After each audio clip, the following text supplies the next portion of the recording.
Nos vamos a acercar a un problema complejo que tiene en jaque a media humanidad y que los científicos tienen una cierta unanimidad a la hora de calificarla como histórica. Fernando Valladares, científico del CSIC y profesor de Ecología en la Universidad Rey Juan Carlos, comunicador y divulgador científico sobre la crisis ambiental y climática y autor del libro La Recivilización. Mi hermano Ramón Gil, doctor en biología, que decidió alejarse de la civilización para vivir en una pequeña isla del Caribe nicaragüense y anteriormente había sido director técnico del Zoológico de Madrid y de Verona. La civilización nunca había contado con 8.000 millones de personas, la civilización nunca le había cambiado 3 veces el eje de inclinación a la Tierra, la civilización nunca se había quedado sin agua. Ya no nos queda tiempo. Evidentemente ya no es una cuestión de cuántos años me quedan, sino hace cuántos años o hace cuántas décadas debería haber empezado. Es que el mundo anda desequilibradillo, como que las cosas en verdad se han salido un poquito de madre. Ineludiblemente nos tocará en algún momento extinguirnos, pero parece que Homo sapiens se esté dando prisa. Una vez identificas que hay un problema, ¿qué te lleva a no poner los medios necesarios para atajarlo cuando lo que estás poniendo en peligro es tu propio bienestar? Están incrementándose los problemas, los trastornos mentales, el porcentaje de población con ansiedad, estrés, trastornos bipolares. Los dueños del top de la pirámide a mí me parecen tan víctimas del propio sistema. Es muy difícil cuando estás dentro del sistema, que es una rueda de hámster en la que te metes desde muy pequeñito y que hasta que no sales fuera no eres capaz de verlo como un observador externo. Hay varias formas de verla desde fuera. Una es, como Ramón, irte a Nicaragua, pero otra es... Bienvenidos a esta nueva emisión del domingo. Hoy quería que fuese un debate muy interesante y me he traído a dos invitados muy especiales. Les conozco pues prácticamente desde hace...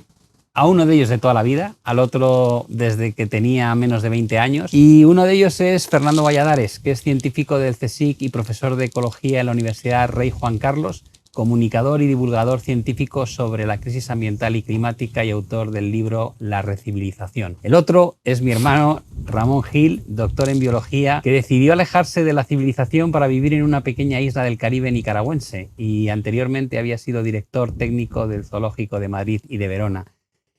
La idea de este debate es tratar un tema que a todos nos debiera preocupar muchísimo, pero que nos cuesta un montón avanzar, nos cuesta muchísimo poner soluciones y, como veremos un poco en el intercambio de opiniones, probablemente se debe a que tiene un coste que consideramos mucho más elevado en el corto plazo y no ponemos en valor adecuadamente los beneficios futuros que nos va a traer. Creo que es una persona que ha estado dando conferencias por todos sitios, tiene un conocimiento de la situación extraordinariamente amplio y nos puede aportar muchísimos datos. Por tanto, lo primero que le voy a pedir a Fernando es que nos cuente dónde estamos, cuál es la situación real con los datos que disponemos ahora mismo a nivel científico. Luego le tiraré de la lengua, querré saber si hemos pasado esa línea roja de no retorno o en qué aspectos podemos haber pasado esa línea roja. No tiene por qué ser en todos los planos. Y luego me encantaría también tener la opinión de mi hermano Ramón, que vive, como digo yo, fuera del sistema, al menos el sistema en el que yo vivo, y la percepción social que se tiene cuando se vive acorde un poco a lo que nos permite la naturaleza en lugar de en un entorno más de consumismo como estamos acostumbrados a vivir el resto de las personas. Sin ir más lejos, Fernando, cuéntanos un poquito cómo ves tú la situación, qué datos tenéis, dónde estamos. Bueno, antes de nada, muchas gracias por esta oportunidad que me parece muy divertida, muy sugerente y espero que los que nos escuchen también la vean así, como un ejercicio entre intelectual y emocional, ¿no? Nos vamos a acercar a un problema complejo que tiene, digamos, en jaque a media humanidad y que los científicos tienen una cierta unanimidad a la hora de calificarla como histórica. La civilización nunca había contado con 8.000 millones de personas, la civilización nunca le había cambiado 3 veces el eje de inclinación a la Tierra, la civilización nunca se había quedado sin agua, la civilización nunca había hecho tantas cosas como estamos haciendo. Hace ya muchos años que todos los caladeros de pesca están sobrepescados. Hace mucho tiempo que hemos superado a la naturaleza a la hora de mover sedimentos. Hasta hace 40 o 50 años era la naturaleza la que movía con el agua y los ríos sedimentos. Ahora somos nosotros. No nos lo hemos propuesto especialmente, pero tenemos una capacidad tremenda de transformar el planeta en el que vivimos. Por eso se le llama, de alguna manera, intuitiva a la era en la que estamos, el antropoceno. Una de las características, digamos, casi patológicas del ser humano que se autodefine como sapiens es que parece que está queriendo acelerar un proceso ineludible, que es la extinción. O sea, todas las especies, la mayoría, la inmensa mayoría están extintas. Ineludiblemente nos tocará en algún momento extinguirnos, pero parece que Homo sapiens se esté dando prisa. Porque muchas de las cosas que hace, consciente o inconscientemente, van en contra de él.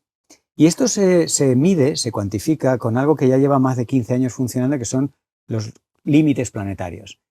Los límites planetarios son condiciones físicas, químicas y biológicas que debe reunir la biosfera para que el ser humano esté dentro. Cuando mis hijos me dicen que voy a salvar el planeta, en realidad voy a salvar las condiciones que requiere que el planeta tenga para que nosotros podamos vivir, ¿no? Esos son los límites planetarios. Hace 10, 15 años había 3 que estaban muy mal, que habíamos pasado algunos límites de reversibilidad, el cambio climático, la pérdida de diversidad y la contaminación, sobre todo por nitrógeno. Por cierto, el haber llegado a ser tantos fue porque reventamos el ciclo del nitrógeno. La revolución verde no hubiera podido tener lugar si no hubiéramos aprendido un truco químico para coger el nitrógeno de la atmósfera, donde es muy abundante, y meterlo como fertilizante. Aquello se ha ido volviendo contra nosotros, como muchas de las cosas que hacemos a escala industrial. Hoy, ahora hace apenas un par de semanas, salió un artículo muy influyente de revisión por el mismo equipo del Instituto de Resiliencia en Estocolmo, con Jokstrom, Rockstrom, Nistrom, todos estos que acaban en Strom, que son gente que le dedican mucho a pensar de forma global cómo está el planeta, y fueron los que en su día acuñaron el concepto de límites planetarios y lo han ido revisando. Y ahora se llega a una estima de que 7 de los 9 los hemos sobrepasado. Quiere decir que estamos en unos valores para esos límites que son no seguros para la humanidad. El cambio climático es uno de ellos, y una novedad de estos límites planetarios que me gustaría enfatizar y que creo que luego podemos abordar más, es que ya no solo, tradicionalmente se representaban como un círculo, ¿no? Unos límites externos que estaban marcados por esas condiciones físicas, químicas y biológicas que no debíamos rebasar, ¿no? Entonces, como de lejos te veías, pues así era de grave la situación. Ahora han puesto un límite interior. Y entonces la forma es de una rosquilla, porque tienes como un círculo por fuera, un concéntrico dentro, y te recuerda a un donut o a una rosquilla.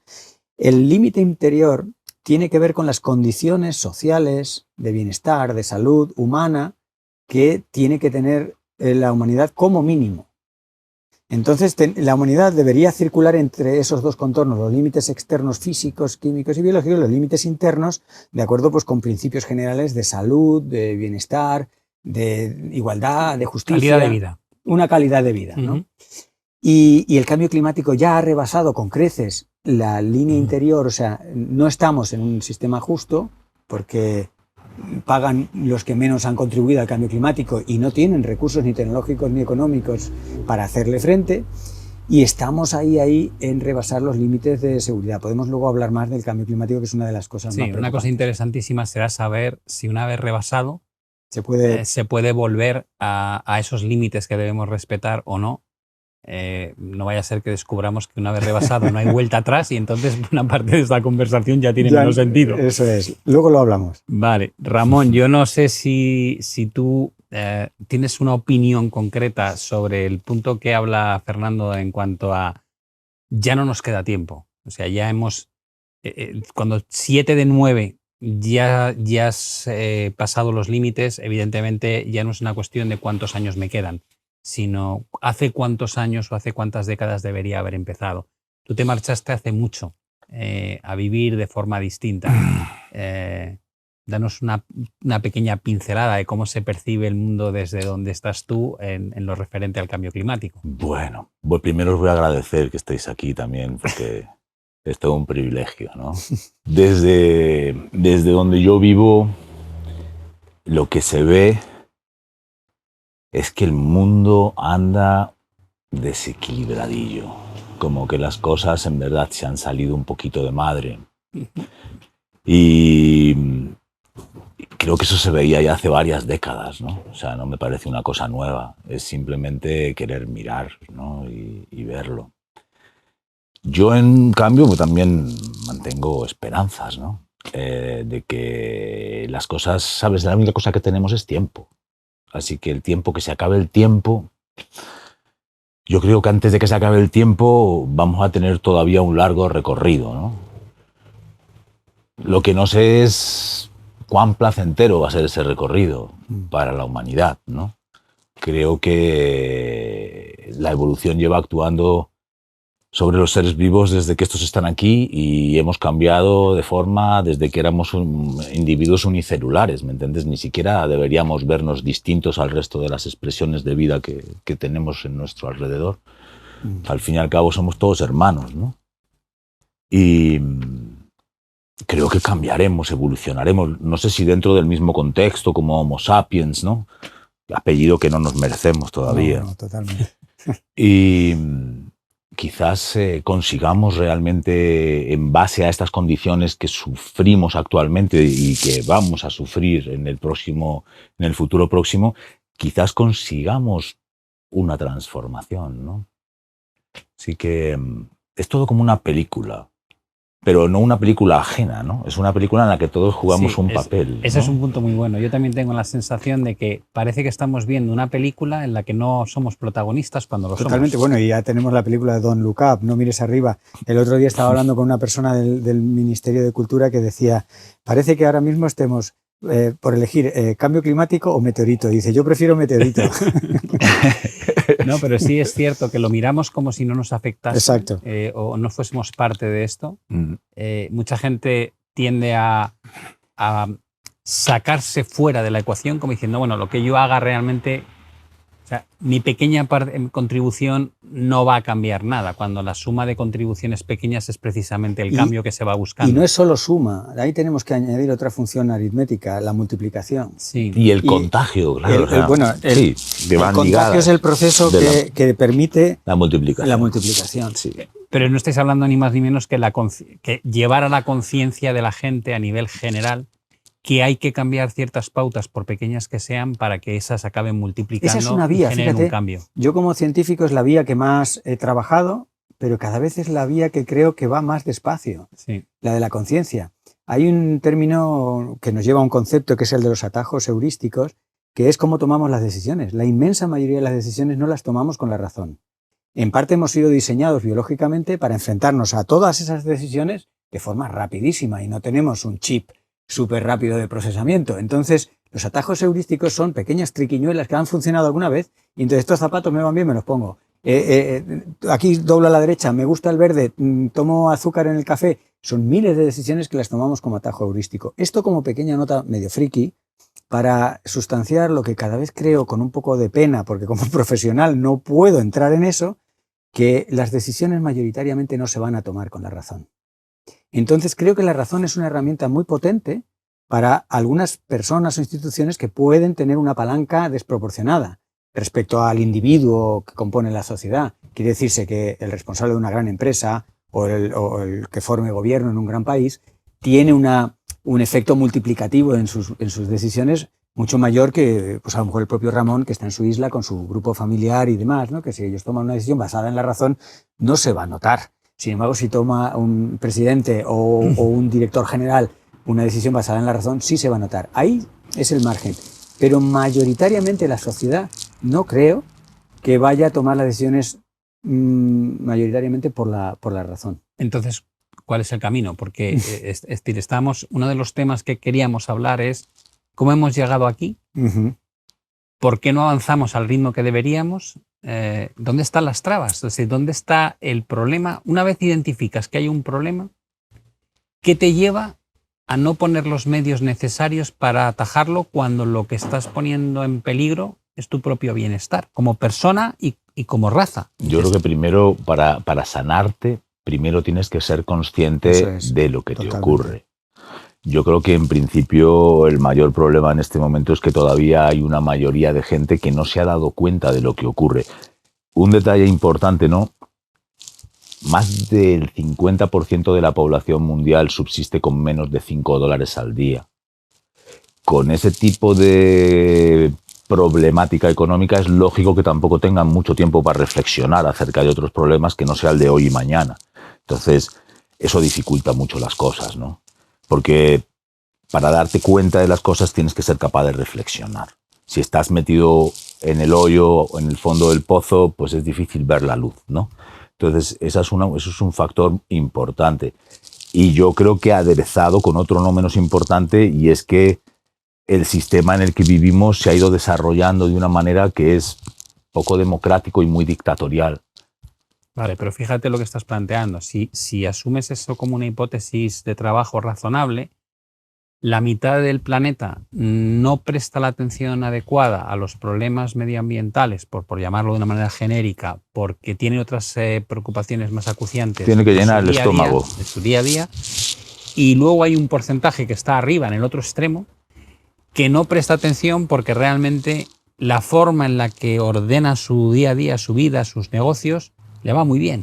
Le va muy bien, pero no tan bien. Ahí es donde yo quiero entrar como una avispa cuando con un solo aguijón, ¿no?, te puede hacer mucho daño.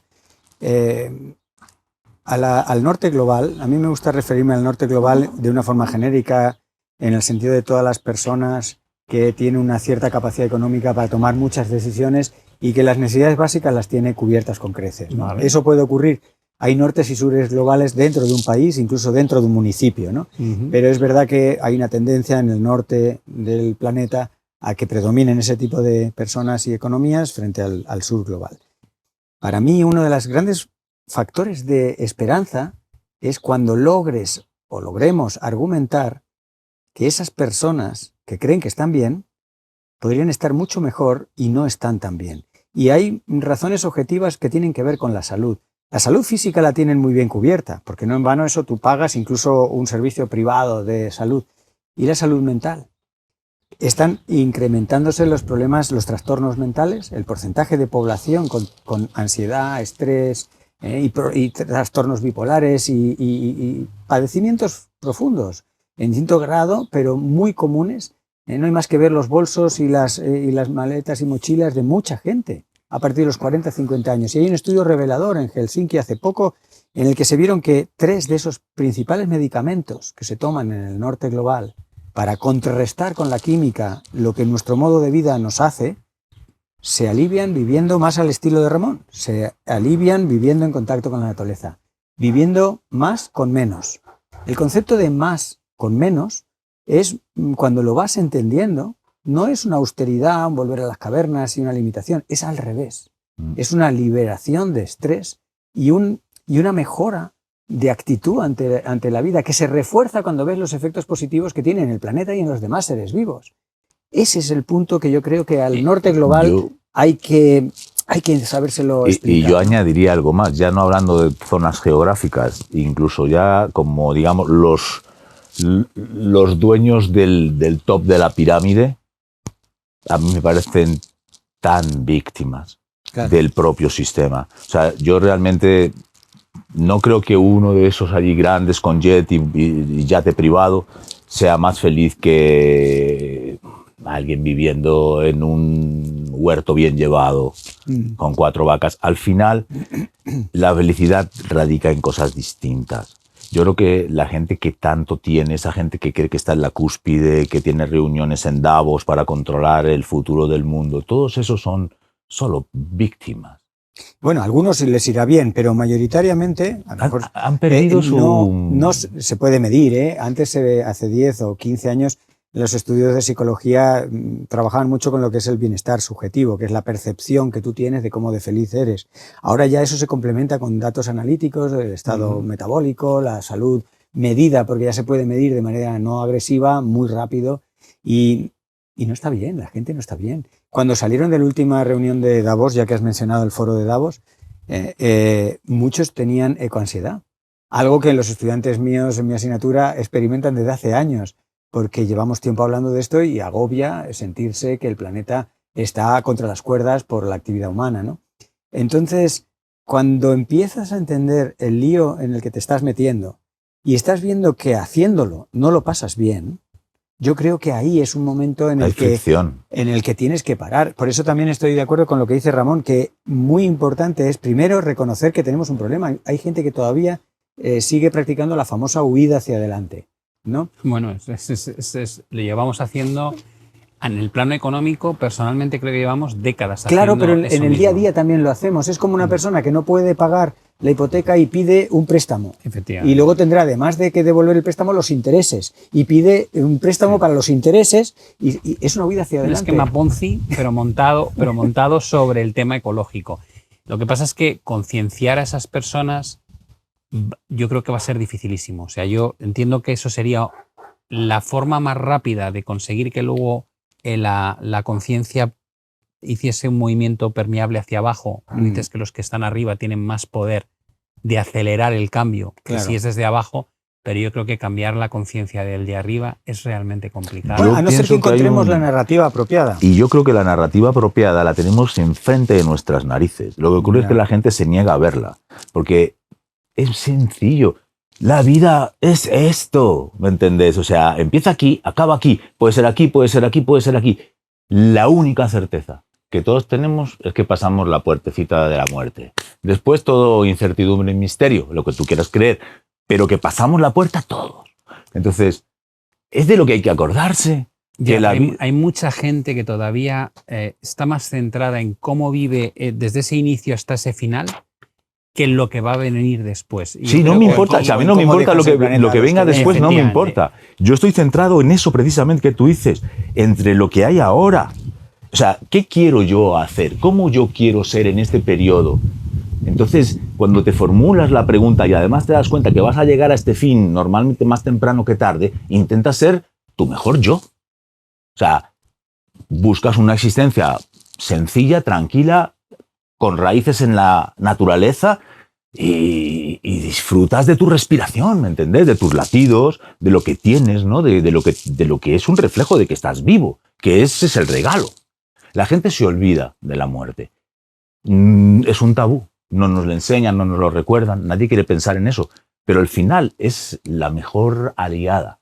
Es la que te guía paso a paso, ¿no? Para que tengas una coherencia Ya. en los actos, ¿no? Estoy seguro que los oyentes están pensando, está genial, o sea, esa manera zen de plantear la vida, de disfrutar, de ser alegre con poco, tal, pero la mayoría de la gente en este momento lo que piensa es cómo llego a fin de mes, cómo pago los colegios de los críos, la gasolina, la comida. Es decir, es muy difícil cuando estás dentro del sistema, que es una rueda de hámster en la que te metes desde muy pequeñito y que hasta que no sales fuera no eres capaz de verlo como un observador externo. La mecánica... Es que hay varias Lo estás formas de describiendo verlas. genial. Hay varias sea, formas de verla desde fuera. Una es como Ramón, irte a Nicaragua, pero otra es pararte a pensar.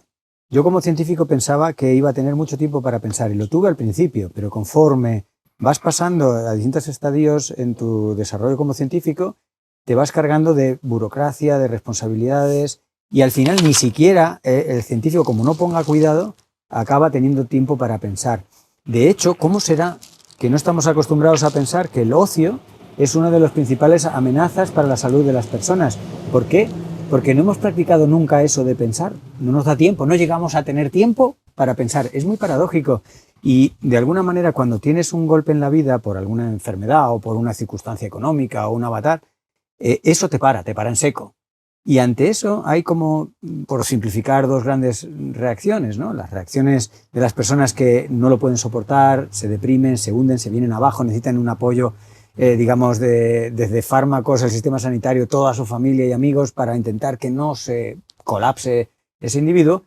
O las personas que de alguna manera dicen, esto me muestra otro ángulo. En la puerta esa que tú decías, la muerte es muy fácil morirse.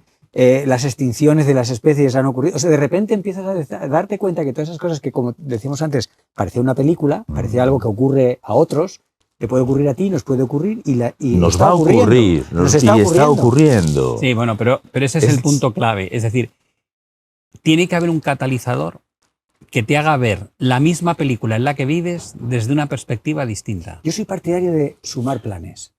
Hay el plan basado en la letra a golpe entra, o sea, te tiene que dar un golpazo tipo COVID o tiene que haber un gran cataclismo o global o individual para que te pares y pienses, es una forma que no creo que sea excluyente, que yo desearía que fuera complementaria, porque hemos visto con la COVID que tampoco luego al final de la lección que podíamos haber aprendido, hemos aprendido muy poco, se nos ha olvidado mucho, hemos pasado página, hemos dicho, tira, vamos a seguir a esa normalidad que muchos decíamos no queremos volver, que es la que nos ha traído aquí. Sí. Bueno, entonces una forma, pero que no la tenemos que sobreestimar ni pensar que es la única, es a golpes, a catástrofes, a miedo tremendo, a un colapso de la bolsa o una enfermedad infecciosa tal.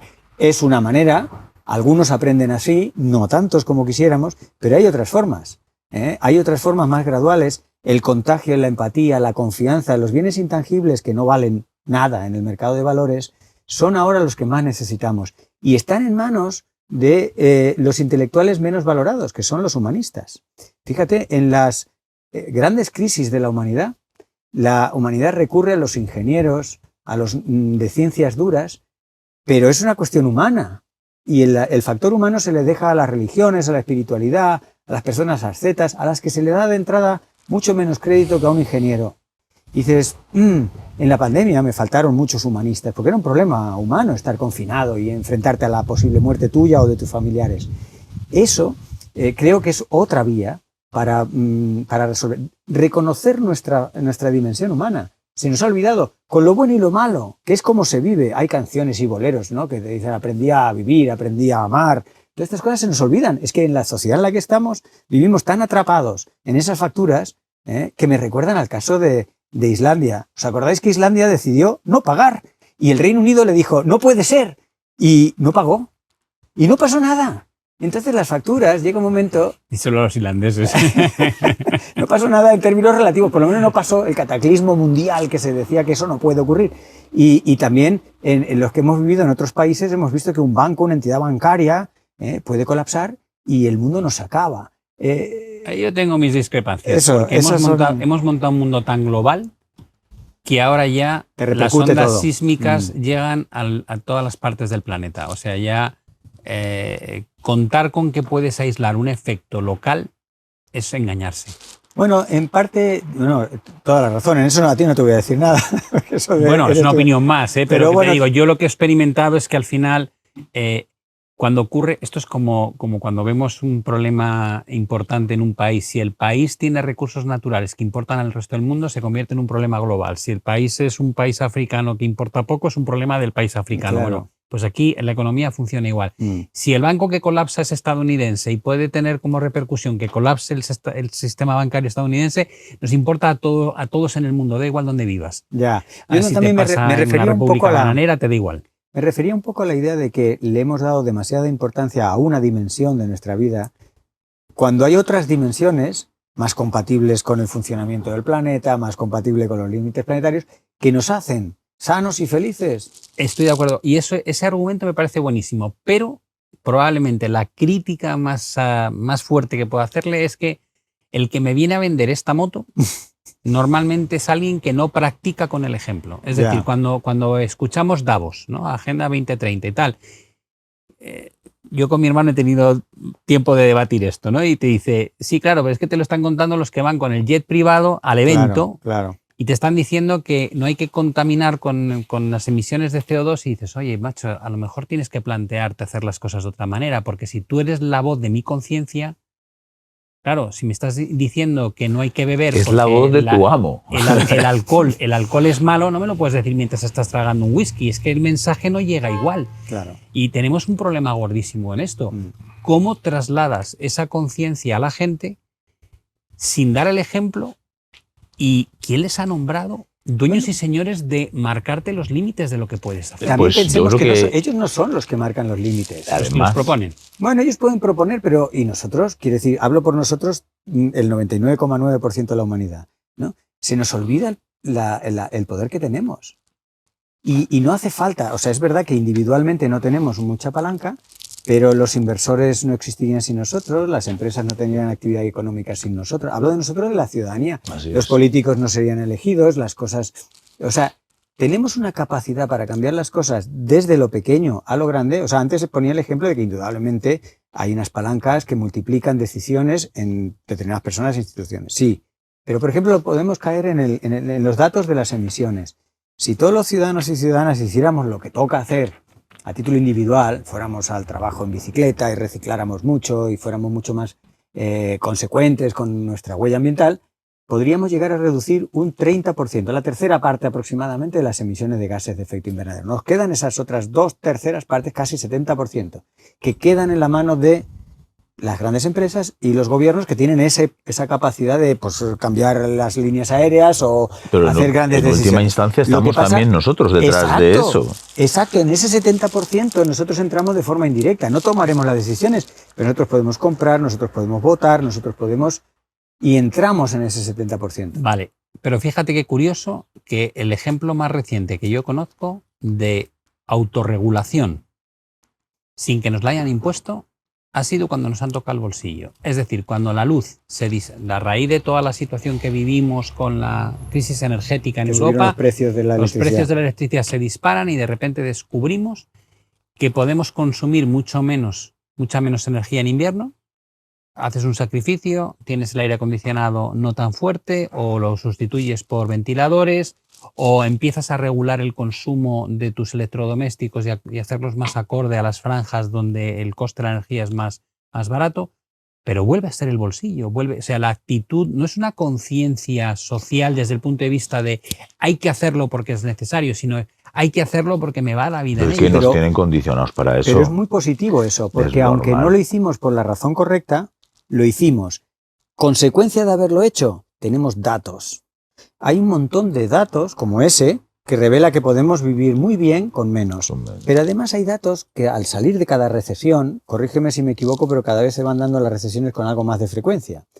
Y las recesiones, al salir de la recesión, todos los gobiernos, sean de la ideología que sean, aflojan la presión sobre el ciudadano, porque el ciudadano está agobiado. Es decir, se aplican medidas proporcionalmente más sociales para salir o a la salida de las recesiones. Y ahí tenemos datos. Tenemos datos como deliberadamente desescalando la producción y el consumo, es decir, enfriando la economía, se vive mejor. Bueno, ahí yo ahí discrepo un poco y me explico el porqué.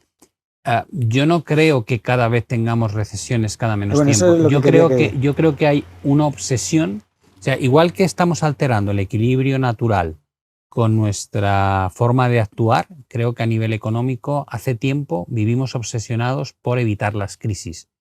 Cuando las crisis no tienen por qué ser malas, cuando tú no dejas que el efecto de acumulación de desequilibrio sea demasiado grande, cuando aquello tiende a normalizarse, la distancia del desequilibrio al equilibrio es pequeña y entonces la crisis es pequeña. Con poco padecimiento vuelves a un punto de equilibrio que te permite volver a crecer de nuevo. Claro. Cuando tú financias el desequilibrio, como hacemos desde hace ya mucho tiempo, con dinero que creas de la nada, con estímulos absurdos monetarios y fiscales, a fin de seguir creciendo más allá de lo que el propio modelo, te alejas, generas burbujas de activos, generas desequilibrios como la inflación, y cuando luego tienes que de revertir, es tan doloroso que eso justifica a los que han permitido que el desequilibrio exista durante tanto tiempo para decir no hay que dejar que esto pinche. O sea, hemos entrado en una dinámica en la que artificialmente desestabilizamos la situación económica y es tanto el daño de volver a equilibrarla que justifica que no hay que dejar que se equilibre, que es mejor mantenerla desequilibrada. Y no sé si es el mismo problema que acontece en la parte de medio ambiente, es decir, que llega un momento en que justificamos donde estamos por el daño que supondría tener que dejar que el sistema se autorregulase. Yo diría que no es análogo. Pensemos que sin ecología no hay economía. Total. O sea, la ecología va primero. Los recursos, el funcionamiento del planeta, las leyes básicas de la física, termodinámica y química, es fundamental.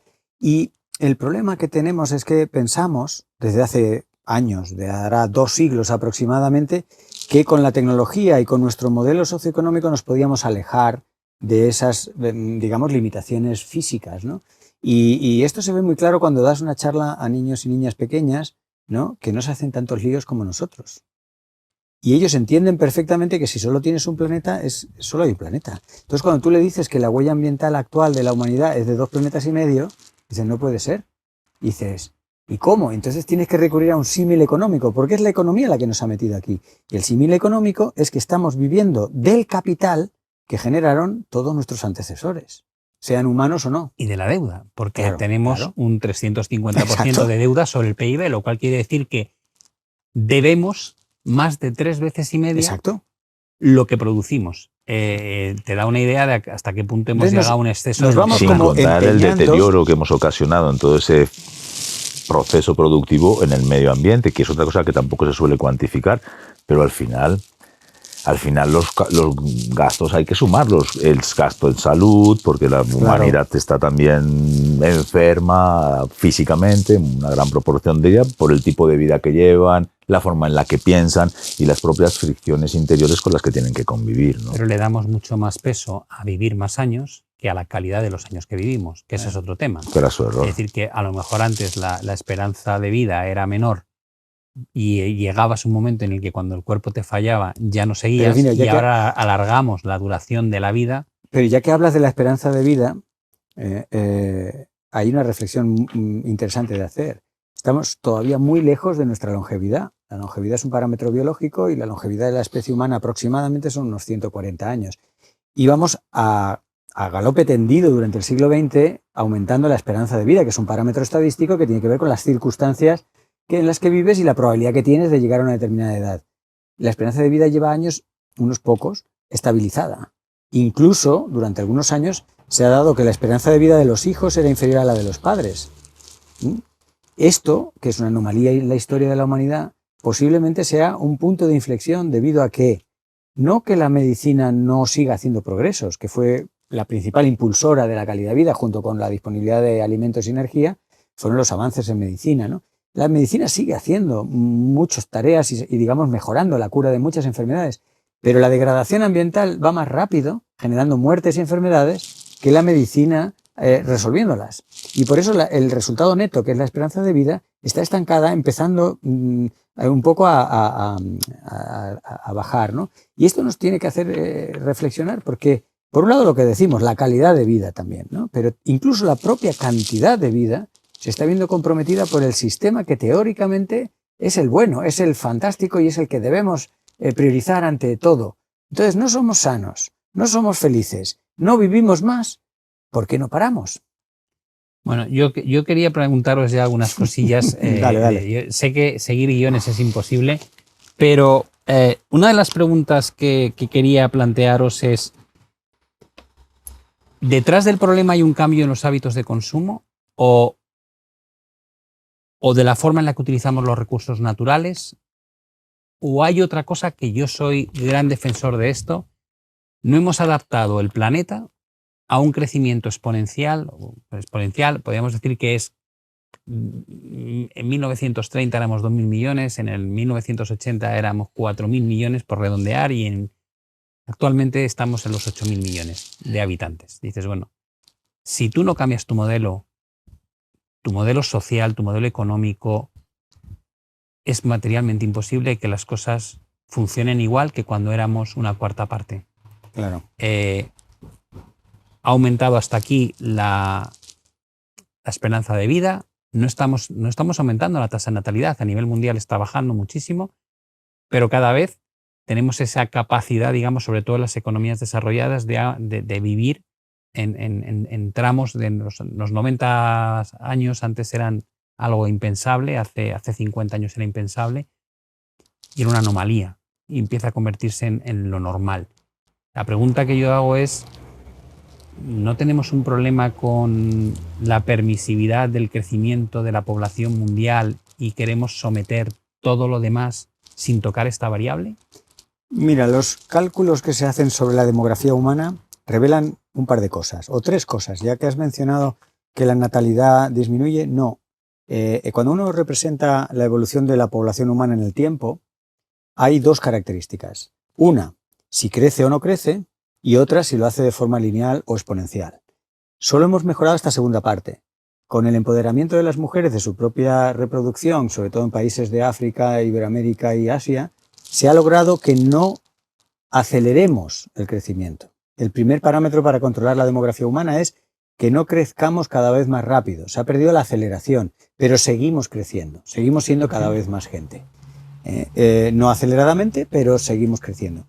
Cuando se hacen simulaciones de media docena de escenarios demográficos y se ven las ventajas, inconvenientes, dificultades, posibilidades de implementar esos distintos escenarios, se concluye, en primer lugar, que los escenarios más optimistas desde el punto de vista demográfico, que es ser pocos, tardarían demasiado tiempo en aplicarse. Tardarían al menos un par o tres de décadas. Se calcula que con los escenarios más estrictos, por ejemplo, de familias con un solo hijo, que son muy difíciles de implementar en la práctica, pero supongamos que los modelos lo aguantan todo, ¿no? Y tú implementas familias de un solo hijo y dejas que el modelo circule con las condiciones sanitarias, socioeconómicas, ambientales de la actualidad. Te das cuenta que eso daría lugar a poblaciones de la humanidad en torno a 5.000, 6.000 millones de personas, pero eso se estabilizaría para finales de siglo, aproximadamente mínimo 30 o 40 años necesitamos para alcanzar esos valores. Con lo cual no llegamos a tiempo, porque por algo está la Agenda 2030, quiere decir, tenemos una década, como se decía en aquel grupo famoso, la década prodigiosa, pues tenemos una década aproximada o menos para tomar decisiones un poco importantes. Y entonces la demografía no va a llegar a tiempo, es muy difícil de cambiar la demografía y por otro lado, es muy difícil de cambiar porque hay muchos componentes ideológicos, espirituales, totalmente. Hay muchas cuestiones que es muy difícil en la práctica yo recuerdo cuando China prohibió claro. la natalidad, más de X hijos por familia. Hay muchos modelos de civilización a escalas más pequeñas que la china o que la occidental, por supuesto, ¿no? Pero hay la isla de Etiopía, por ejemplo, en el Pacífico, eran 1.200 personas y durante casi 2.000 años, más de 1.500, estuvieron estabilizados en 1.200 personas. Pero claro, los mecanismos por los que les regulaban eran tremendos. Cuando llegó el cristianismo dijo, no podéis enterrar a un bebé si hay malas cosechas. Y claro, a partir de ahí, ¿qué ocurrió? Que la isla empezó a demográficamente ser insostenible y los jóvenes tuvieron que emigrar. Pero había normas de celibato, los padres que ya habían tenido 2 hijos no podían quedarse embarazados. Había un montón de normativas que nos pueden parecer un poco extremas o no, desde luego, muy complacientes a muchas personas, pero que le permitieron una estabilidad en el tiempo en el que cientos de otras civilizaciones coetáneas, desde vikingos hasta mayas y aztecas, tuvieron apogeos y colapsos. En parte de esos apogeos y colapsos fueron demográficos. Claro que la cantidad de gente amplifica los problemas. Cuando hay mucha gente, pequeños errores salen carísimos. Toda la huella ambiental que tenemos ahora, cada uno de nosotros, si fuéramos la mitad, pues sería la mitad. Claro, yo, por ejemplo, cuando hablo con Ramón sobre ese ecosistema en el que él vive, yo le digo que no es replicable. Claro. Yo, claro, ¿cuántos vivís en vuestra isla? Poco más de 1.000 personas. Vale.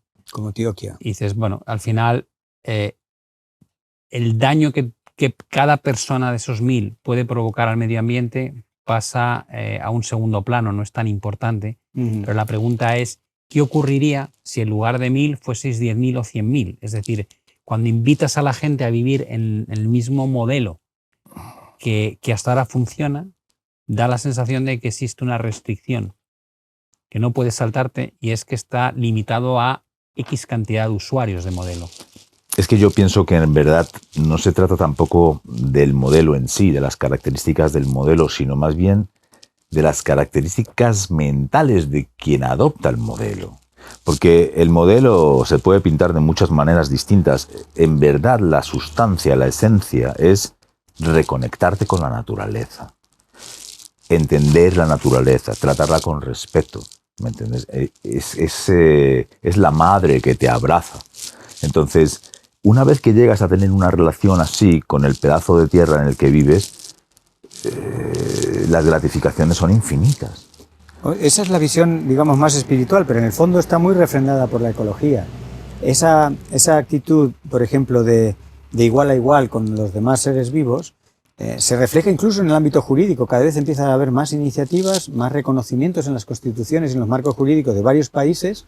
Empezaron probablemente de los que han persistido hasta la actualidad, los países iberoamericanos, centroamericanos, y en que la Pachamama está en la Constitución. La tierra madre, la madre naturaleza, etcétera, pero luego hay casos en Nueva Zelanda, hay casos en el río Ganges, por ejemplo, en la India, en los cuales entidades no humanas empiezan a tener reconocimiento y derechos propios y entidad jurídica, y ya no son solamente objetos. La cosmovisión que subyace al sistema capitalista es que lo que no sea humano son objetos a nuestro servicio. Eso que se tardó muchos miles de años en configurar y que en algunos casos tomó forma de religión, en otros casos de marco jurídico y en otros casos de las dos cosas, nos permitió sobreexplotarlo sin escrúpulos. El cambiar esa relación Es una forma, es la base, digamos, epistemológica, religiosa, espiritual o simplemente científica y funcional de un nuevo modelo que nos permitiría seguir siendo tantos en un planeta limitado. Claro. Trabajar en la huella per cápita es lo que puede cambiarse rápidamente, porque no tendría los tiempos que hemos hablado de la demografía. Eso se puede cambiar en mucho menos tiempo. Hay que querer, hay que saber, hay que ver cómo se hace, en dónde se empieza primero. Eso son todas las dificultades técnicas. No estoy diciendo que eso sea fácil, pero matemáticamente es posible el cambiar el per cápita. Y te adelanto una cosa, que me parece que lo habíamos medio mencionado antes de empezar la conversación, es el hecho de que una de las cuestiones con cambio climático que sale una y otra vez es que bueno, los países que están menos desarrollados tienen derecho a contaminar igual que hemos hecho nosotros. La ciencia echa números, otra cosa no. Luego, ¿qué se hacen con esos números? Pues ya es política, es lo que sea. Y se pueden sacar a 1.100 millones de personas de la extrema pobreza, 1.100 millones, a más de la séptima parte de toda la humanidad, aumentando la emisión de gases de efecto invernadero en solo un 1,6%. Pero ¿cómo se logra eso? Haciendo algo que no se nos da muy bien, que es ceder tecnología. Vimos que no se nos da bien con el tema de la COVID. Ellos no tienen que pasar la misma ruta que nosotros. Para alcanzar los niveles de infraestructura, disponibilidad de bienes mínimos y demás que tenemos en el norte global, no tienen por qué pasar por la fase de guarrería, de contaminación, de desprestigio, de desestructuración de los ecosistemas por las que hemos pasado en Norteamérica, en Europa, en Japón. Sí, lo que pasa es que ahí te vas a encontrar con algunas cosas, por ejemplo, que yo conozco hablas de las tierras raras, ¿no? Estos componentes químicos que son fundamentales, entre otras cosas. Que están en el móvil, que están en las energías alternativas. Y en armamento sofisticado, ¿no? Y de repente descubres que son que la extracción de este tipo de tierras raras es tremendamente contaminante el proceso. Y muchos países desarrollados ya no están dispuestos a llevar a cabo en su propio territorio esas prácticas, lo cual lo que acaban haciendo es explotar eso mismo en otros países en vías de desarrollo. Eso se llama colonialismo tóxico y se aplica a muchas cosas, por ejemplo con la obsolescencia programada, que en su día, de forma muy ingenua, se planificó como tenemos la solución para revivificar la economía, hagamos que las cosas duren poco, se compren mucho, se produzcan mucho. Sí, esa ingenuidad nos ha llevado a generar solamente en componentes electrónicos el peso de la muralla china cada año de escombro, que va a terceros países que no tienen. Y estoy totalmente de acuerdo con vosotros. O sea, yo me planteo esto y digo, es una aberración. O sea, es una aberración que cada 2-3 años haya que cambiar el móvil. Es una aberración que cada 15 años haya que cambiar un frigorífico. Y dices, ¿por qué? Y dices, porque yo voy a casa de mis padres que tienen un frigorífico de hace 50 años y funciona perfectamente. Claro. Y porque tienen la mesa de comedor que tenía hace 50 años. Es decir, las cosas se pueden fabricar para que duren muchísimo tiempo. La bombilla famosa esa que lleva 120 la que hay en el sitio de bomberos, ¿no? En Estados Unidos. Pero el problema es que dices, si tú alteras eso, no tienes un modelo económico viable y vuelves a incurrir en el problema que decíamos antes. No hemos progresado lo suficiente para buscar una alternativa razonable a cómo funcionamos desde el plano económico sin provocar unas crisis brutales. Y si tú provocas esas crisis, la persona que selecta, la persona que ha sido seleccionada para dirigir un país, y le cae eso. Le cae ese marrón encima. Sí, él está velando por 4 años de mandato y ser reelegido. Entonces estás poniendo de repente unos problemas y prioridades enormemente complejos de gestionar de largo plazo en manos de alguien que lo que le preocupa es su imagen a 2, 3, 4 años vista. El cubo de Rubik. El cubo de Rubik tú no haces todas las caras a la vez. Vas haciéndolas unas a unas, líneas, tal. De repente dices, oye, este cubo... Los problemas complejos no se pueden resolver de golpe, todos a la vez y todos los países uniformemente. Uno de los grandes desafíos que Europa está enfrentando con todo lo neoliberal que es Europa es precisamente llevar ya varios años financiando la investigación en decrecimiento económico. Porque es ineludible, el decrecimiento va a ocurrir, la cosa es que lo podemos pilotar o dejar que ocurra. Hay una solución alternativa, ¿eh? Terminamos. Sí, ojalá, ahora te la escucho, pero... El decrecimiento económico, que era como blasfemia, y hay algunos que le llaman Beyond Growth porque suena más bonito, primero es inglés, que siempre viste, y después Beyond Growth suena que no se sabe bien qué es, y dice, pues vamos a apostar. Bien, La Unión Europea lleva ya un par de años financiando el decrecimiento y lo que está empezando a entender es que una de las principales dificultades es quién empieza que me da la risa. Porque en un entorno basado en la competitividad, el primer país o la primera empresa o el primer municipio, porque a todas las escalas opera igual, el primero que se autolimite cae. Y entonces eso nos lleva a una sociedad que creo que a Ramón le va a gustar más, que es en lugar de una sociedad basada en la competencia, una sociedad basada en la cooperación, que se nos da mucho mejor cooperar que competir. Sí, yo lo que te iba a haber dicho es que la solución es cambiar el estándar de métrica de lo que es el crecimiento económico. Claro, es decir, claro, es algo claro. tan sencillo como decir... Fuera el Producto Interior Bruto. Claro, el Producto Interior Bruto Tal es cual. una métrica que nos estamos. ha acompañado durante muchísimo tiempo, que Que se además yo calcula creo que mal, está mal además. calculada, que tiene una serie de Que la usen desventajas Que lo usen enormes. los economistas, pero que no nos inunden el telediario con España sube o baja el Producto lo Interior que es, Bruto. y lo que no es aún quiere más decir nada. importante, que por conseguir una cifra determinada de PIB o de Producto Interior Bruto, no tengas, está la mosca aquí atacándome, no tengas de alguna manera carta blanca para hacer cualquier barbaridad para conseguir ese objetivo, ¿no? Y yo digo, pues oye, a lo mejor hay que buscar un bienestar económico en lugar de un crecimiento económico como objetivo general, ¿no? Y en ese caso el crecimiento es solamente una parte más de esa nueva ecuación. Claro. Y eso hace que puedas compensarlo por otro lado. El decrecimiento económico va aparejado de lo que se conoce como abundancia radical. La abundancia radical es una abundancia en bienes intangibles que son los que nos hacen humanos. Y como no tienen valor de mercado, solo puede crecer. Por supuesto que se puede crecer en un planeta finito o infinito, me da igual. Y esos intangibles están ya recogidos, no son ninguna invención, están en los derechos humanos. Entonces se trata de revisar los derechos humanos con una mirada economicista o de sistema socioeconómico. Y eso es lo que intenta el decrecimiento económico de compatibilizar. Llevamos 40 años casi, más de 30 de teoría del decrecimiento económico. Se llevan más de 20 años de datos observacionales de situaciones de decrecimiento. Y ahora ya se está empezando a experimentar el decrecimiento. Se experimenta parcialmente con fondos europeos en determinadas condiciones, con fondos privados y públicos en ciudades sin miedo, ¿no? Como puede ser la ciudad de Ámsterdam o la misma ciudad de Barcelona, en parte, con el anterior gobierno, van ensayando para ver en qué falla y cuál es la dificultad principal o cuáles son los primeros zancadillas o obstáculos que te encuentres a la hora de implementar modos alternativos, porque no tenemos un paquete completo que digas, cambiamos el capitalismo por esto, como quien cambia de sistema operativo. No tenemos eso, pero sí sabemos cosas del capitalismo que no nos gustan y que tarde o temprano nos van a llevar a situaciones próximas a ciertos colapsos, y ya hay buenos economistas y sobre todo economistas femeninas, que yo creo que no es por casualidad, Kate Raworth, Mariana Mazzucato y otras tantas, que le están dando la vuelta a la economía para pensar de otra manera. En lugar de la huida hacia adelante, es el parar y el decir las personas primero. Sí, no digo que no. Y esto nos llevaría un poco tal vez a la parte final del debate, ¿no? Y es, nadie sabe lo que va a ocurrir, claro, pero todos podemos especular libremente con lo que pensamos que va a pasar.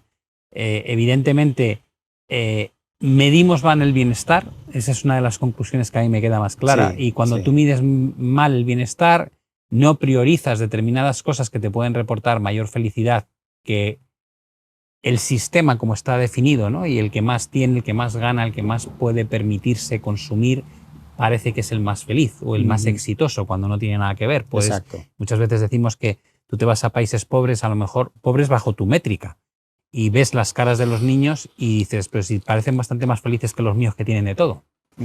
Se trata un tema de cómo disfrutan de esas cosas respecto a... Yo sí he tenido la sensación desde hace mucho tiempo de que les estamos inundando de productos, pero realmente no ves una cara de satisfacción especialmente grande en ellos. Y sin embargo luego te encuentras el efecto de ver a unos niños jugando con una caja claro, y unas ruedas que han encontrado, y dices, llevan una tarde y se lo están pasando increíblemente bien. Y hay un juego de creatividad, hay un juego de imaginación. Y eso pasa con los adultos también, que en los niños se ve quizá muy claro, pero cada vez hay más tratamientos de personas con trastornos mentales, que son, digamos, las enfermedades que acosan a ese norte global de gente pudiente, que se tratan con baños de naturaleza, con paseos que parecen de frikis, de hippies, de abrazar árboles, y que en realidad todos los seres humanos conozcas o no las diferencias entre una urraca, un ruiseñor, o valores o más o menos la diversidad, te sientes mejor, pero además con indicadores en sangre, no es ya una percepción subjetiva. Y eso va en esa línea de que medimos, que me parece un buen resumen de una de las partes que hemos hablado, de que no estamos midiendo bien lo que es el éxito, el bienestar, la prosperidad. Lo estamos midiendo con unos indicadores que nos llevan a chocar con los límites planetarios, a chocar con limitaciones y por tanto a una frustración. O sea, realmente creo que no es nada más frustrante que ponerte objetivos que sabes que termodinámica, química, biológicamente son imposibles. O sea, seguir creciendo y creciendo y creciendo. O sea, cuando me enfrento a veces al análisis ambiental de alguna gran empresa que me presenta sus cuentas, o sobre todo me cuenta sus perspectivas, ¿no? Digo, esto es muy simplista. O sea, vuestra huella ambiental es así y estáis abordando esta cosa pequeñita de aquí. En realidad no estáis abordando el problema básico, la estrategia de sobrevivir a largo plazo. Los únicos que me he encontrado que hacen algún análisis, digamos, más, desde mi punto de vista ambiental, más lógico son los negocios familiares, no tanto por pequeños, sino porque una empresa familiar antepone el que tú tengas algo que dar a tus hijos frente al beneficio. El beneficio no es el primer objetivo. Y eso cambia mucho las cosas. Porque si tú ya pones las luces largas para tener algo que dejar, si tú trabajas en la lana o trabajas... Ya estás pensando en el largo plazo, ¿no? Además, en largo plazo nos vamos a poner de acuerdo tanto en medio ambiente, la inversión económica, la sostenibilidad de un sistema social, ¿no? Pero eso, por ejemplo, en el mundo empresarial solo lo he visto con estructuras o dinámicas que tienen esa herencia familiar o esa idea de dejar un legado, de trascender, que tu actividad económica no sea un bluff. Y no sería tan difícil, porque al fin y al cabo casi todo el mundo tiene hijos y nietos, ¿no? Y al final... estimular, ¿no? Es decir, que de alguna manera tu legado no está restringido a tu área laboral, sino a cómo te comportas, ¿no? Qué es lo que plantas o qué es lo que comes, ¿no? Y qué negocios promueves a través de tu consumo. O sea, en realidad es solo extender esa misma idea, ¿no? Es que estamos, desde mi punto de vista, ese es el gran problema, estamos subyugados por un sistema de negocios. Todo tiene que ser una recapitalización, un beneficio, y en verdad nos olvidamos de que el beneficio ya lo tenemos. Mira, pero además es que también las escalas del negocio es lo que nos envenena, porque queremos un gran rendimiento a corto plazo y no hay nada más rentable que la naturaleza, pero la naturaleza no es a corto plazo. Tenemos ejemplos desde los trabajos de Dobson durante la pandemia, que te decía que prevenir todas las pandemias era 1000 veces más barato que hacer frente a una, con todos los trabajos de cambio climático que muestran que no tenemos dinero para hacer frente a los daños que está causando ya el cambio climático, no los que causará. No podemos hacer frente. Es el presente, no es hipotético. Exacto. Estamos viendo que en los espacios protegidos el dinero que te cuesta protegerlos es 1000 veces menos que el beneficio que te da solamente en 2 o 3 indicadores que se han podido cuantificar y un espacio protegido sirve para muchas más cosas. Todos esos beneficios económicos que te da invertir en naturaleza, el inconveniente, la dificultad, el desafío está en que se obtienen a medio y largo plazo. A mí me sorprende. Pero no es verdad tampoco. Desde el momento en que empiezas a operar esos cambios, estás obteniendo un beneficio inmediato. Pero no económico. Pero claro, que ese es el rollo. Por eso es un sistema de negocio. ¿Me entiendes? Porque es que estamos focalizándolo todo siempre al dinero y hay beneficios inmediatos en el momento en el que tú eliminas tus fricciones, en el momento en el que te empiezas a vivir y a comportar conforme a lo que sientes. Entonces, la información primero, desechar la ignorancia, no dejarte convencer por todo este fake montaje que tenemos alrededor nuestro, porque es lo que es. La economía es totalmente falsa, está burbuja, encima de burbuja. Pronto el sistema financiero, yo creo, caerá. Espero que antes que el equilibrio ecológico, porque si el ambiente cae primero, ya sí que no tenemos ninguna vuelta atrás. Entonces esperemos que caiga primero el financiero, que eso dé a la gente a reflexionar, que los grandes capitales se disuelvan, aunque eso no parece muy probable, pero al menos alguna luz tiene que caber, ¿me entiendes? Por desgracia, yo creo que cuando cae un sistema financiero, lo que haces es que generas tal incremento de ese porcentaje que tú decías de que él está preocupado por llenar la panza, ¿no? Que no mira más allá de ese primer problema, pero es que necesario. Todavía te vas a alejar más de la solución a lo que buscas. Yo creo que la solución del problema viene a través de muchas etapas, ¿no?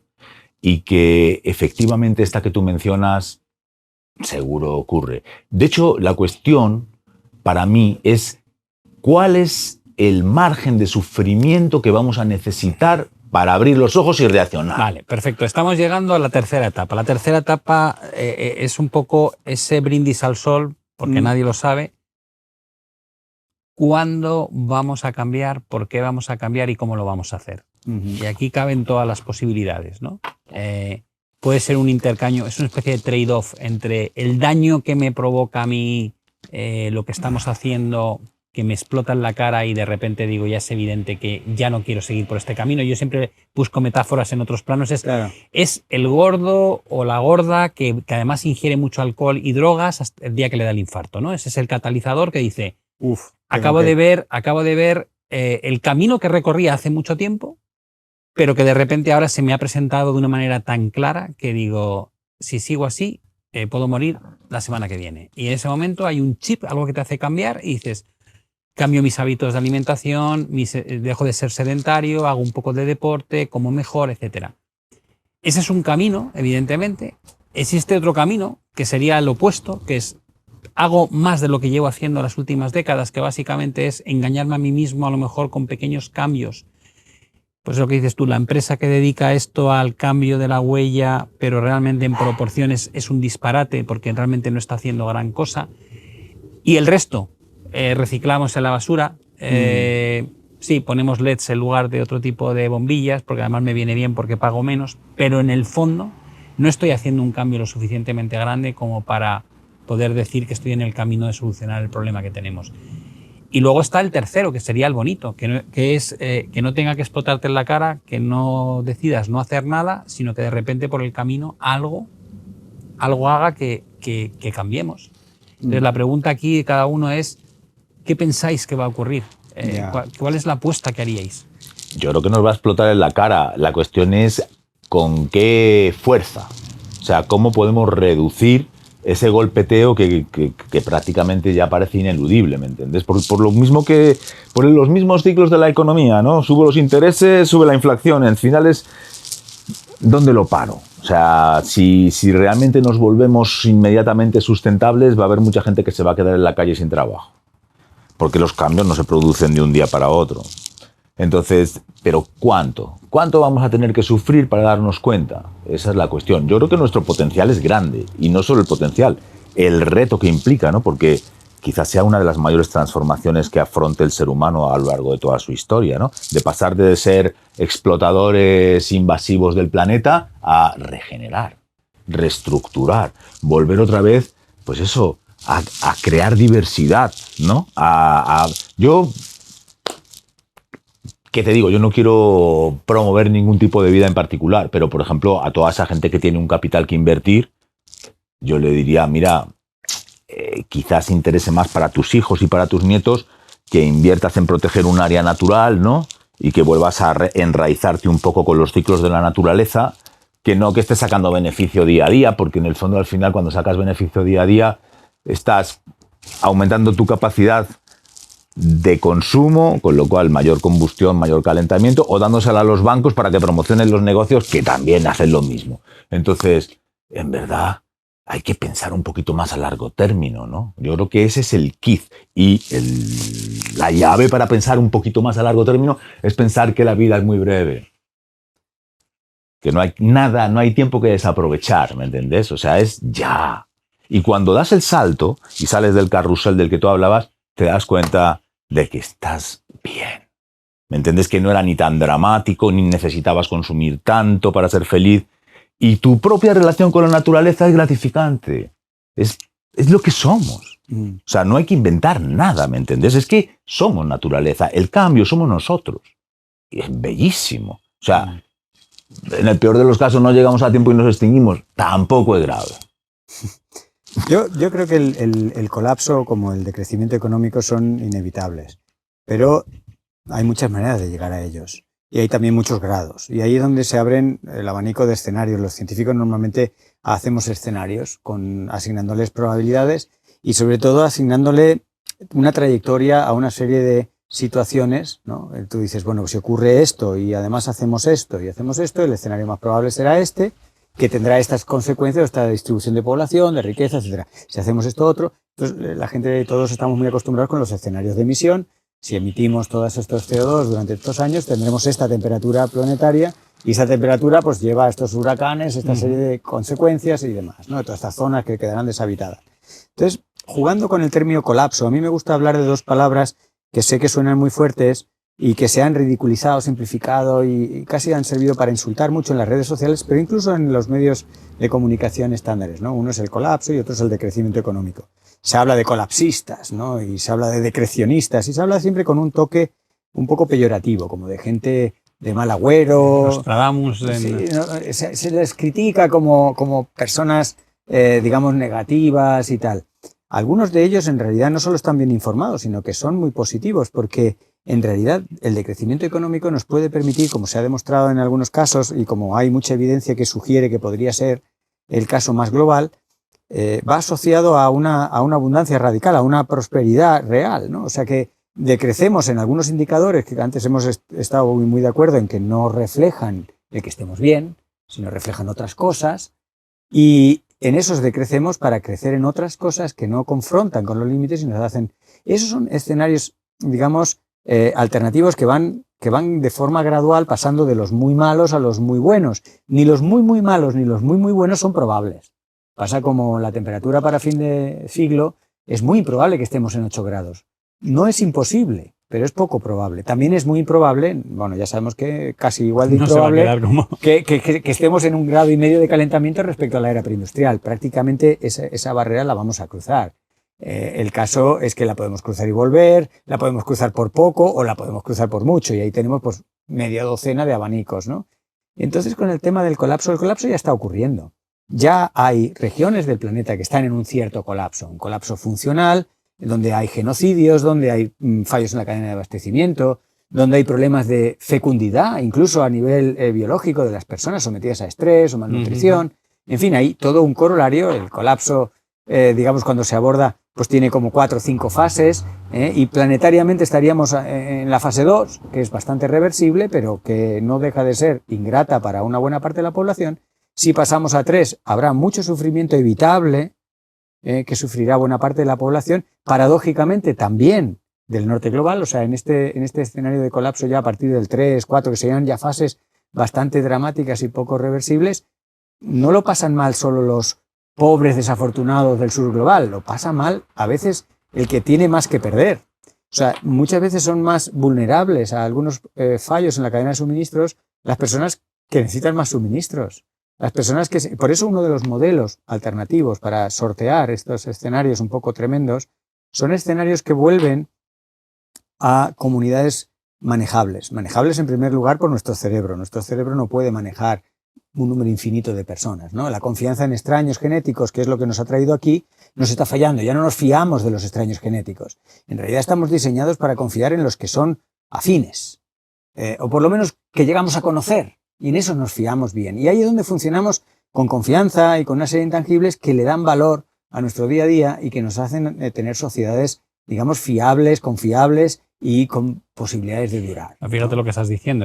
Hemos migrado a un modelo de sociedad totalmente impersonal. Exacto. Yo recuerdo muchísimo el concepto de los pueblos, conoces el nombre del mecánico, conoces el nombre del panadero. Exacto. O sea, todo el mundo es alguien con un identificativo personal que lo tienes registrado, y vas a la ciudad grande y al final vas al taller. Claro. No a ver al mecánico X, sino que tú vas al taller, te vas a hacer la compra a unos grandes almacenes y el que te toque en la cola. Eso ha tenido una gran responsabilidad en positivo de llegar hasta donde hemos llegado. O sea, no hubiéramos llegado a ser 8.000 millones de personas si no confiáramos en el extraño genético, ¿no? El extraño genético es, bueno, se manifiesta con un papelito que dice 20 euros. Es un papel. Pero yo confío en que eso detrás hay el equivalente a 20 euros. Eso es confiar en un extraño genético, en una persona y en una entidad y en un sistema que tú desconoces, pero confías.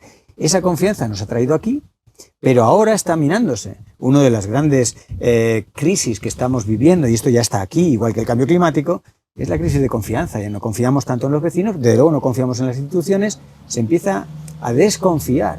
Y esa desconfianza que genera crispación y populismos, y lo estamos viendo a la hora de elegir partidos políticos, que muchas veces se aprovechan algunos partidos precisamente de esa desconfianza, ¿no? Y hacen mensajes muy agresivos y muy poco de recibo hace apenas 10 años. Esto ha ocurrido siempre a lo largo de la historia de la humanidad. Cuando ves sustos, pues hay unos mensajes que se apoyan mucho en esa desconfianza, en esa incertidumbre, en ese miedo que despiertan de pronto las personas, las instituciones que nos han traído aquí, y eso puede acelerar el colapso. Yo creo que tenemos opciones de pilotar el colapso, de no hacer que sea de fase ya muy severa, que no sea tan global, que no sea tan irreversible en todos los procesos, pero igual que hay una tremenda distancia entre una recesión y un decrecimiento, la recesión ocurre y a toro pasado la explicas, y un decrecimiento lo planificas y vas tomando medidas para ayudar a los efectos colaterales no deseables, pues hay también una gran diferencia entre colapsar y dejar que colapse, que es uno de los escenarios. O sea, no hacer nada con el cambio climático es abocarte a un colapso, y es una opción. En términos casi, si me quieres, un poco cínicos, podríamos decir que ante el cambio climático no estamos haciendo nada. Habíamos dicho hace ya 8 años en el Acuerdo de París, unánimemente, que íbamos a reducir las emisiones, y no paran de crecer. Es verdad que ya no crecen tan rápido, pero siguen creciendo, o sea, el signo es el equivocado.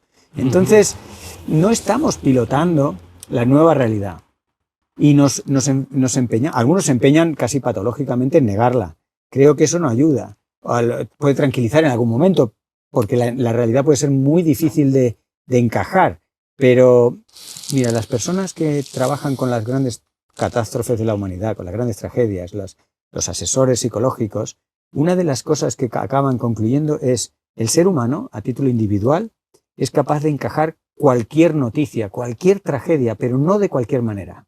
Las circunstancias, estos en los que trabajan estas personas, las circunstancias en las que tú encajas la realidad, pueden marcar la diferencia en que la encajes o no.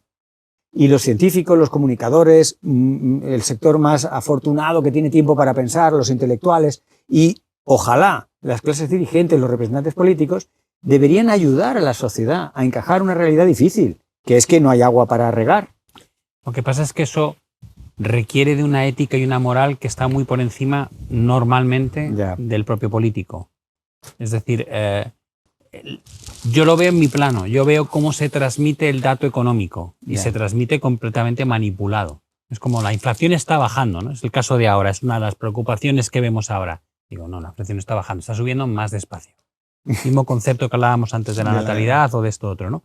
Y dices, ¿por qué? Y dices, pues vamos a ver, para que baje la inflación no basta que pase del 8 al 5 o al 1,5 o al 1,9 como ha pasado en España, digo, porque eso sigue diciéndote que crece a 1,9% año contra año. Digo, antes era una barbaridad, ahora es menos, pero sigue siendo un problemón. Claro.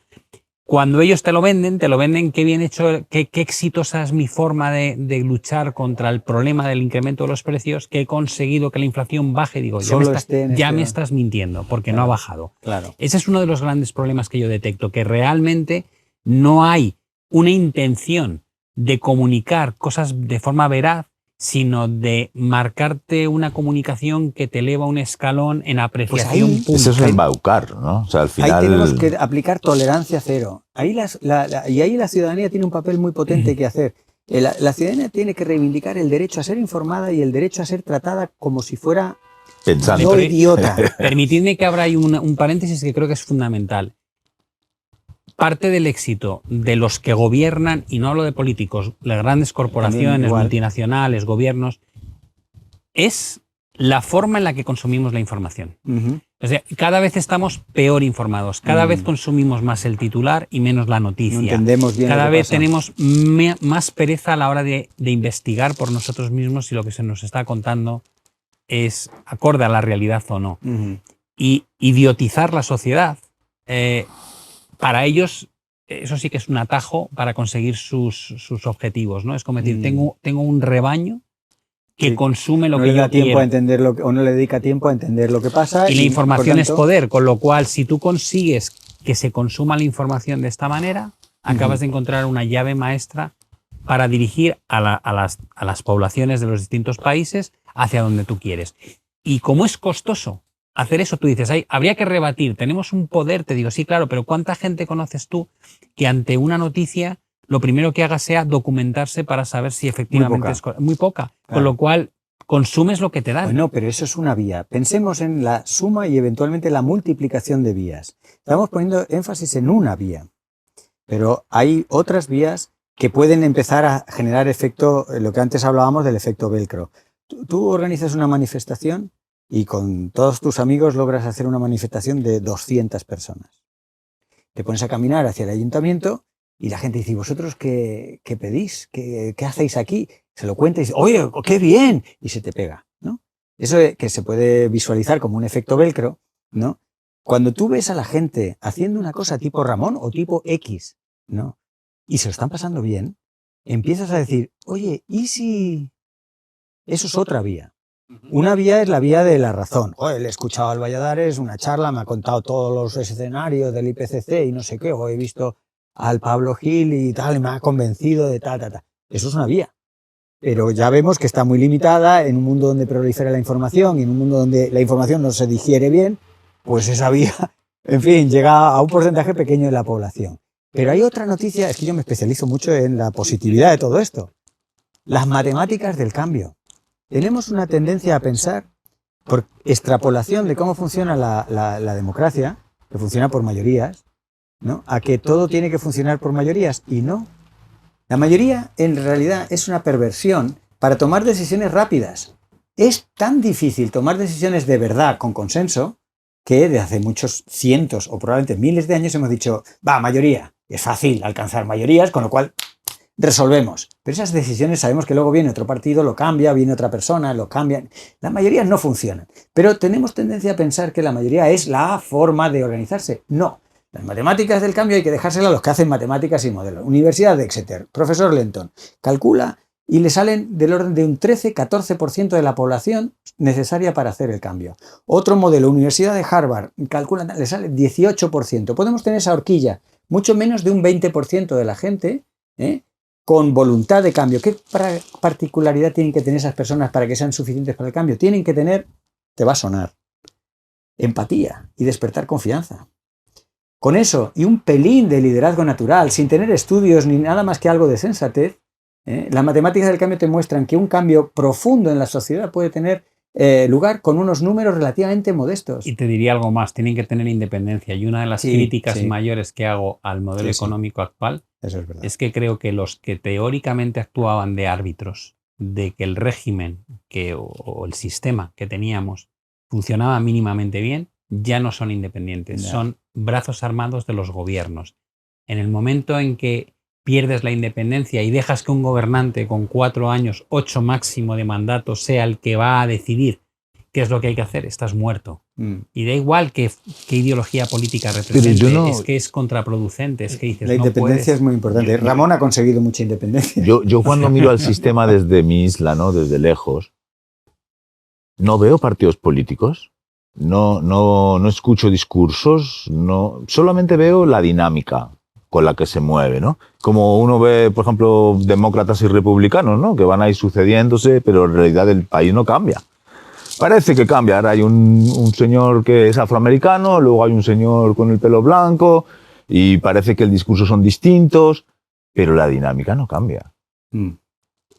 Son cambios de imagen. Muy pequeños. De Estamos imagen. viendo que los partidos, de hecho, mayoritarios en los sistemas en los que pretendidamente hay más de 2 partidos, tienden a ir al centro porque por la distribución de la campana de Bell... pero es que no me quedo ni en Estados Unidos. Se quedan globalmente, el sistema global, ¿no? El sistema a nivel de presidencia de comunidad de vecinos, lo escalas a la presidencia de la Comunidad de Madrid o a la comunidad autónoma que sea, al país, al final son como cajitas rusas que se replican una forma de organizarnos que tiene muchas limitaciones.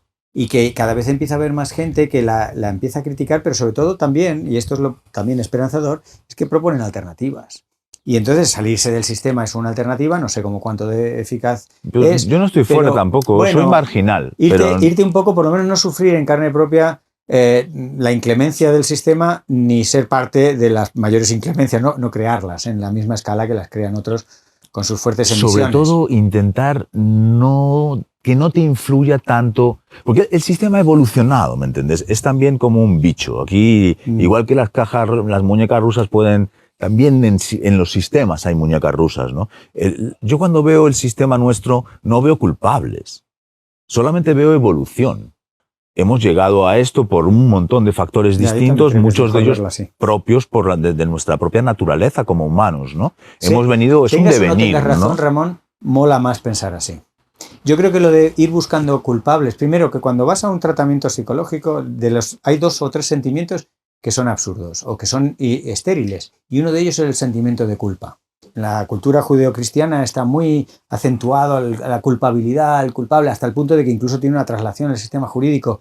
La culpabilidad es muy destructiva. Sin embargo, la responsabilidad, que es su hermana mayor, creo yo, sí que tiene sentido. Y en general, vivir la vida así como un poco la está sugiriendo, de que no es que haya culpables. Muchos son los que parecen culpables, en realidad son víctimas. Son víctimas. Y en realidad es un sistema, como tú dices, que tiene unas leyes propias que le hace evolucionar y que muchas veces no hay nadie al mando. Tú vas en plena tormenta económica, ambiental, social, a donde está el timón y esperas ver ahí a un capitán bragado. Y hay un pringao. No hay nadie. Sí, sí. No hay nadie. A veces no hay nadie. Hay un Powell sin saber qué decir. No, a veces es el barco que lo va moviendo, el viento y va donde tenga que ir. Sí, hay un primer oficial, pero no hay capitán. Yo tengo la sensación de que como que estamos dentro del barco preocupados simplemente por el bienestar que tienes dentro del barco, y te preocupas menos hacia dónde va el barco. Claro, o sea, estamos mirándonos el ombligo.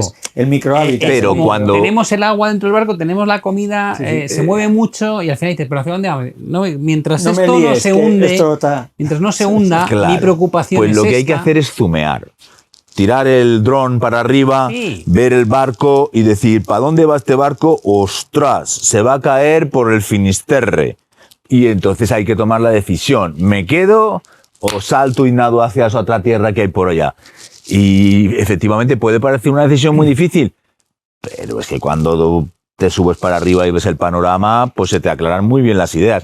Para mí, el monstruo del sistema, sin culpables, está muy desestabilizado. Ha creado demasiadas burbujas que no son ciertas, la base se corrompe y, sobre todo, los recursos naturales son limitados, que es nuestro principal limitante. O sea, consumimos... Bueno, los límites del planeta son los que son. No da para más. Estamos consumiendo a una velocidad demasiado elevada y en ese proceso estamos contaminando y estamos creándonos a nosotros mismos un montón de problemas que, como te digo, son fricciones, son entre lo que sentimos y lo que hacemos.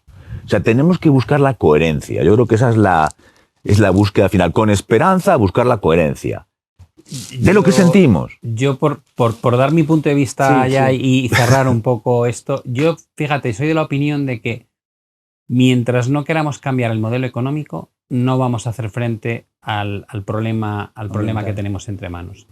Porque lo que he visto en el último año y medio ha sido una demostración de hasta qué punto un problema presente vuelve a dilatar la solución a un problema futuro. Teníamos esa concienciación de la Agenda 2030, te la puedes creer más o menos, puedes estar a disgusto con quién la lidera o quién propone o no, pero es que ha sido llegar la crisis energética y hemos vuelto a usar el carbón, hemos vuelto a intentar frenar el daño presente en detrimento del daño futuro. Y no nos ha temblado la mano un ápice en ningún sitio.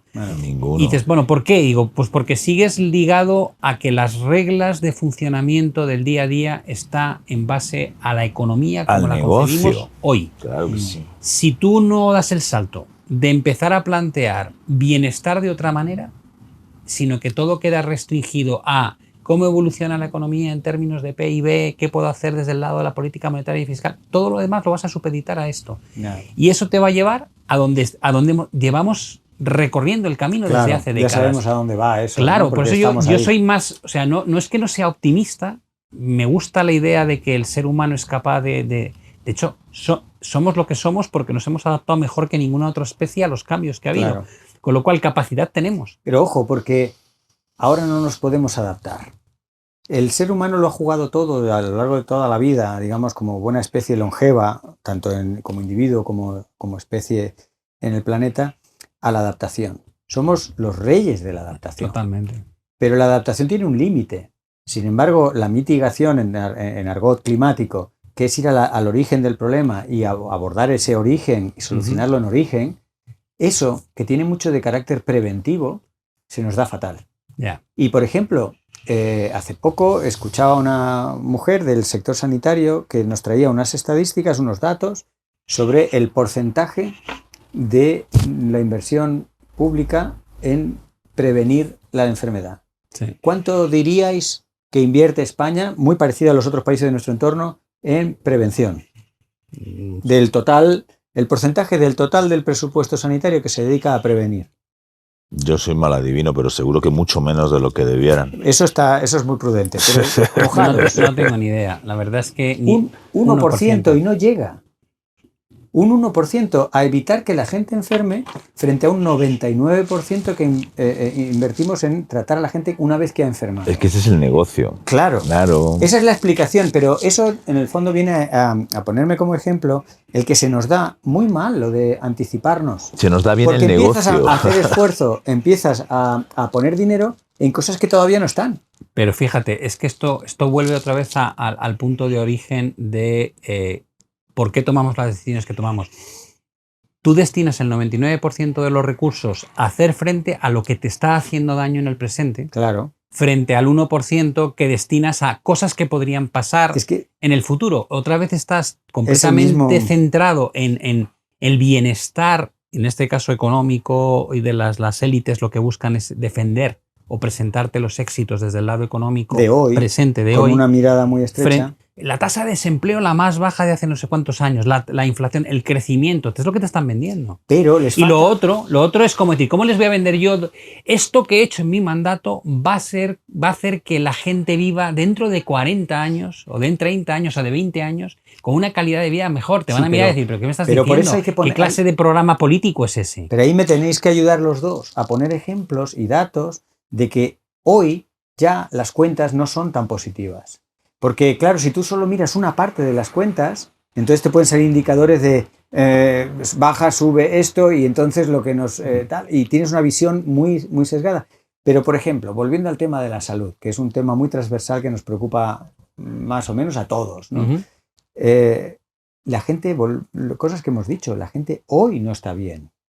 Por supuesto que pueden ir a peor, que habrá más muertes, que habrá más sufrimiento, que habrá más gente teniendo que emigrar, abandonar sus hogares. Todo esto va creciendo, no solo porque somos más, sino porque la degradación ambiental, las diferencias han aumentado, ¿no? La desigualdad ha aumentado. Por cierto, la desigualdad no solo es una cosa religiosa, ética, espiritual, es una cosa de pura sostenibilidad del modelo. Aquí a lo mejor me puedes ayudar, pero en cualquier caso, el requerimiento energético de una sociedad desigual escala rápidamente respecto a una sociedad más igualitaria. De tal forma que una desigualdad tolerable, una desigualdad mínima, pequeña, aceptable, requiere el doble de energía que una sociedad más igualitaria.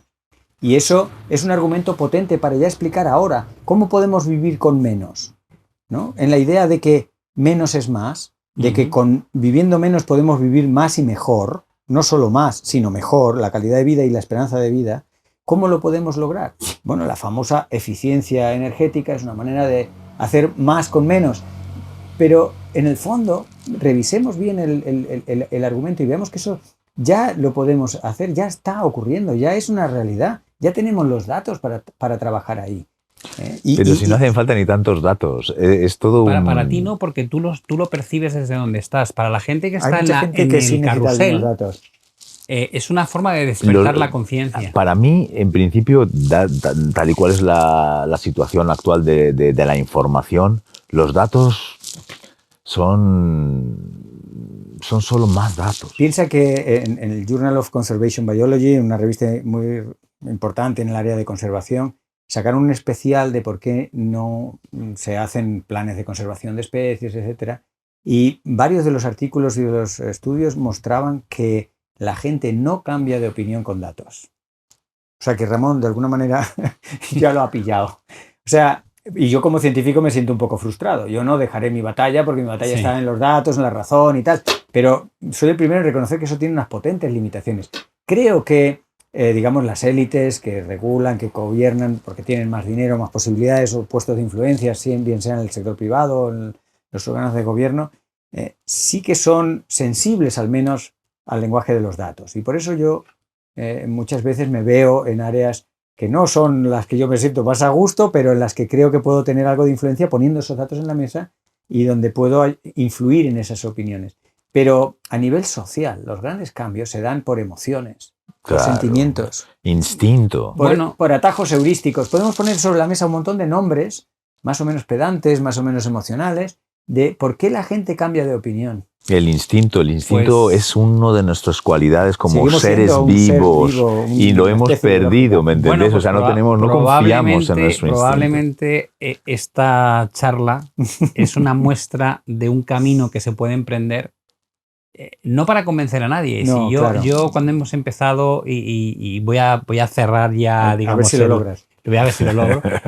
Cuando hemos empezado esta tertulia, antes de empezar, parte de la idea era cómo la enfocamos, ¿no? ¿Qué es lo que se pretende? Y yo creo que se pretende no es solamente concienciar, sino más bien exponer una realidad. Cada uno la percibe de una manera distinta, pero es una realidad que está aquí. Puedes negarla o no, pero es la que es. Cuanto más debate, cuanta más conversación tranquila, no tiene por qué ser compartiendo puntos de vista. Yo vivo una forma de vida radicalmente distinta a la de mi hermano, lo cual no quiere decir que pueda percibir el problema con la misma intensidad y de alguna manera lo que sí parece que es una obligación, aquellos que tenemos cierta voz, cierto canal de comunicación hacia audiencias en las redes sociales, que hemos dicho que ahora mismo es donde se consume la mayor parte de la información, ¿no? Mucho más que en la prensa o que en la televisión. El abrir este debate y que la gente empiece a pensar y a cuestionarse las cosas, que no, lo que hemos dicho en un principio antes, está la mosca me está atacando, que no demos las cosas por hecho, no nos creamos todo lo que nos cuentan. De vez en cuando hay que pararse a reflexionar. Fernando decía, ese momento en el que de repente te paras y quieres ver la película desde fuera, aunque estás dentro. Creo que eso es fundamental. Y al final, cuando haces estas reflexiones, cuando te planteas escenarios que no son los tuyos naturales, de repente descubres pequeñas cosas que te incitan a comenzar a cambiar la forma en la que actúas. Y es cierto que todos tenemos la sensación de que los pequeños cambios que podamos operar a nivel particular no van a ningún lado. Pero una de las tesis que mejor funciona es que pequeños cambios agregados al final generan una marea de comportamiento que te permite, con el tiempo, llegar a producir esos cambios drásticos en la manera en la que percibimos el problema que abren la puerta a soluciones. Con lo cual, tal vez nuestra obligación en este caso es no pensar que somos pequeñas motas actuando de forma aislada, sino que somos gente que percibimos que hay algo de lo cual nos deberíamos preocupar más de lo que nos estamos preocupando y que con pequeños actos de conciencia podemos empezar a impactar no solamente a los que tenemos al lado, sino a los que tenemos encima, ¿no? Tú decías antes la importancia de trasladar todo este tipo de conceptos hacia las élites, en lugar de esperar que las élites nos convenzan o empiecen ellos a hacer el cambio profundo que al final permita pues, tener un planeta mucho más saludable dentro de unas décadas.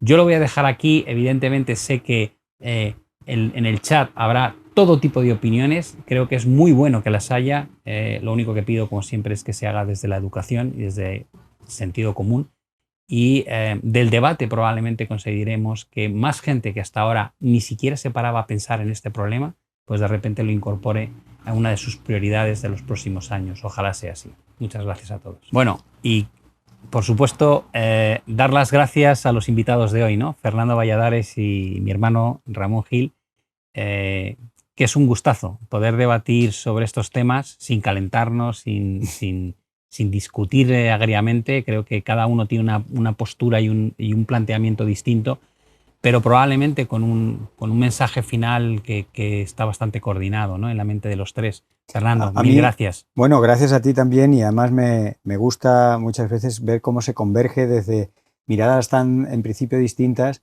Cuando nos dedicamos un rato a pensar en lo importante, se converge, se acaba convergiendo. Y ese también es una buena razón para el optimismo, que hay que buscar razones para el optimismo en un mundo donde predominan las malas noticias. Pues gracias. Claro que sí. Nada, a ti. Ramón. Un placer, un placer. Un placer tenerte por aquí. No nos vemos cada 3 años, la última vez fue hace 3 años, con lo cual pues es una gozada que hayas venido. Agradecido de estar con vosotros dos, de haber compartido este rato y bueno, esperemos lo mejor, claro porque la confianza es lo último que debemos de perder. Eso está claro. Pues nada, muchísimas gracias a los dos, ha sido un placer y gracias a la audiencia por haber estado observando esta tertulia durante algo más de una hora.